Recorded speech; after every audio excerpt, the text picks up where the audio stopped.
நான் என்ன லேசான ஆள் நினச்சாங்களா? இந்த பரதன் என்ன லேசாக நினச்சிட்டானா? நான் என்ன இந்த படையை என்னை தாண்டி இந்த பரதனால் போயிட முடியுமா? வேழ நெடும்படை, அது யானையோட யானைப்படை, குதிரைப்படை, காலாட்படைன்னு எந்த படை வந்தாலும் இந்த வில்லாளனை தாண்டித்தான் போகணும். ஏன் தெரியுமா? தோழமை என்றவர் சொல்லிய சொல்லொரு சொல்லன்றோ. இந்த ராமன் என்ன பண்ணா, என்ன நண்பன்னு சொல்லிட்டான். இது எதுக்கு? ராமனோடு இருந்த அந்த உறவு குகப்பெருமானை பரதனையே எதிர்க்க வைக்குது. பரதனோட இன்டென்ஷன் தெரியாது, பெரிய படையோடு பரதன் வருகிறான்னு தெரியுது.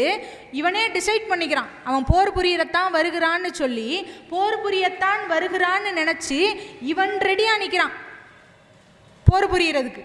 என்னை கடந்து தான் இவங்க போவாங்கன்னு சொல்லி ரெடியாக நிற்கிறான். அப்போ எது அவனை